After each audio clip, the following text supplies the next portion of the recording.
Hi, I'm Reverend Michelle Manuel, and I want to welcome you to our daily devotional here. You're probably finding us on Instagram, Facebook, or just from our website. But those of us who serve on the pastoral staff, we wanted a way to connect with you each day.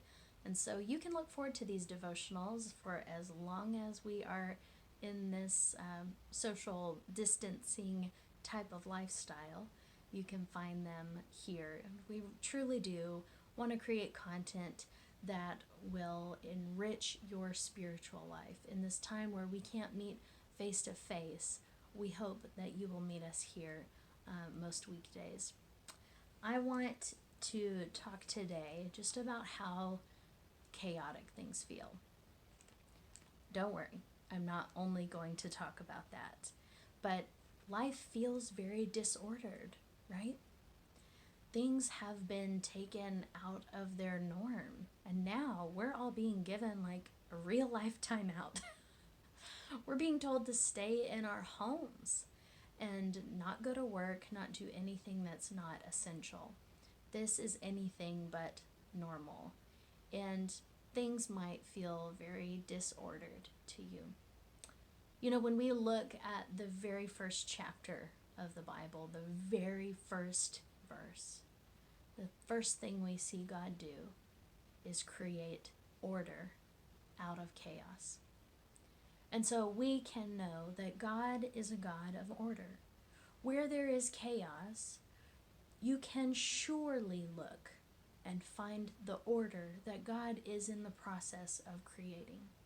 So that's my first prayer to you today, is that where it feels chaotic, feel those feelings, acknowledge them because feelings have their place, and also look for the order that God is creating amongst us. I also want to encourage you that God is inviting us to be co-creators in this same way. So you can, as crazy as it feels, you can create order right here and right now. God creates order in the first 2 chapters of Genesis. God separates the light from the dark, makes the day and the night, creates all the animals, creates the seasons, creates the human beings, creates order out of chaos. And in Genesis, we see God continue to bring order where there is disorder throughout the whole book of Genesis. When we get to Exodus, which is where I'll be teaching from today, we see God's people, the Israelites, who have been set free from slavery, which was a fantastic story and series of events as well. But now the Israelites are in the wilderness. They're in the desert. They are without a resting place, without a settling place. And Moses is their leader. And Moses has gone up to Mount Sinai to be with God and to hear from God. And when Moses comes down, he has the 10 Commandments. You're probably familiar with the 10 Commandments, but how often do you hear a sermon on the 10 Commandments? God, with the 10 Commandments, is bringing order to chaos. You might use the word boundaries. God is giving human beings boundaries within which we are designed to live. And so I'm here in Exodus chapter 20, verse 1. The whole chapter is all of the 10 Commandments. So I'm going to paraphrase a little bit because some of them get a little wordy, but you'll get the gist. The first one is, I am the Lord your God who brought you out of the land of Egypt, out of the house of slavery. You shall have no other gods before me. So, no other gods before me. The second, you shall not make for yourself an idol. Don't bow down to this. Don't make yourselves an idol. Don't worship anything other than me. The third one, don't make wrongful use of the name the Lord your God. The fourth one, this is the one I want you to highlight. I want you to pay attention to here. Remember the Sabbath day and keep it holy. 6 days you shall labor and do all your work, but the 7th day is a Sabbath to the Lord your God. You shall not do any work, your son, your daughter, your male or female slave, your livestock, your alien, or the alien resident in your towns. No one around you should be working on the seventh day. Don't have expectations that others would be working on the seventh day. For in 6 days the Lord made heaven and earth, the sea, and all that is in them. But God rested on the seventh day. Therefore the Lord blessed the Sabbath day and consecrated it. The rest after that are the easy ones to remember. Honor your father and mother. Do not murder. Do not commit adultery. Do not steal. Do not bear false witness against your neighbor. And don't covet anything that your neighbor has. Those are the 10 Commandments. Now the first 3, you'll note, those first 3 have to do with our relationship to God. Then there's the 4th one, the Sabbath one. And then after that, those have to do with our relationships to one another. And right now, you probably have some people who are in the house with you. Maybe you don't, but you're connecting with people. And so we generally take care of those last ones. We generally don't murder. We generally don't steal. We don't covet what our neighbor has. Maybe we do a little bit. We are jealous of that. But we're pretty good at tending to those last ones. And I'd say, for those of us at St. Luke's, we're pretty good at tending to those top 3. But the middle one here, the 4th commandment, it has to do with our relationship to God, and it bridges those human relationships to the God relationship. That 4th commandment is a bridge.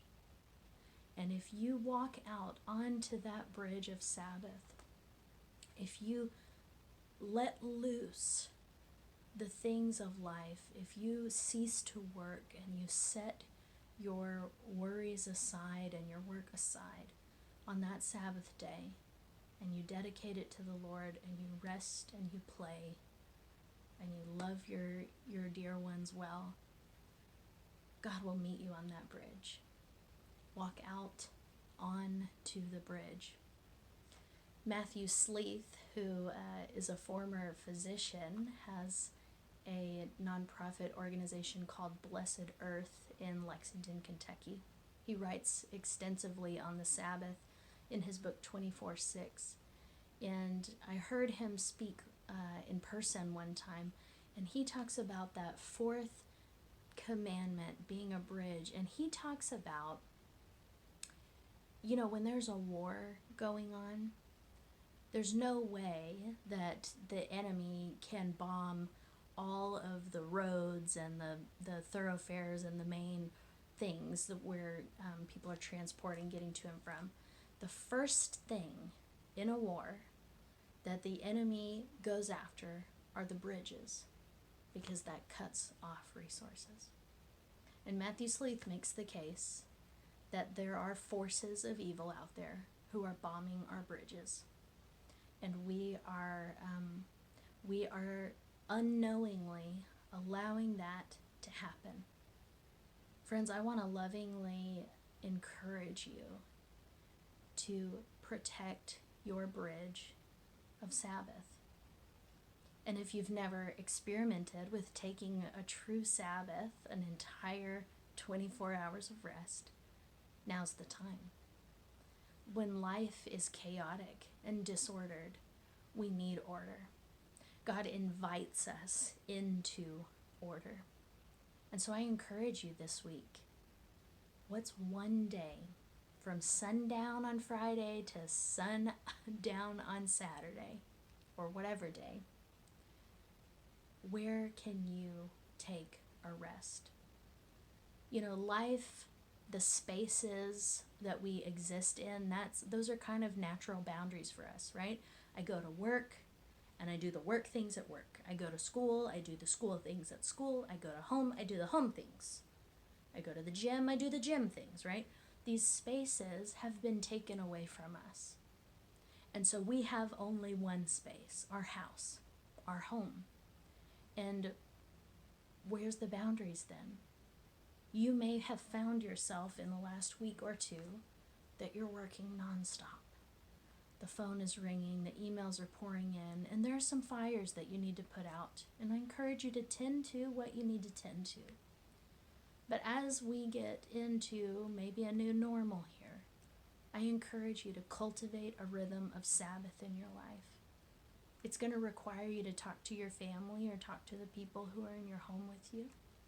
It's going to require you to speak up and say, hey guys, we decided no emails on our Sabbath. Hey guys, we decided no chores on the Sabbath. Whatever you decide is work, cease to do that one day.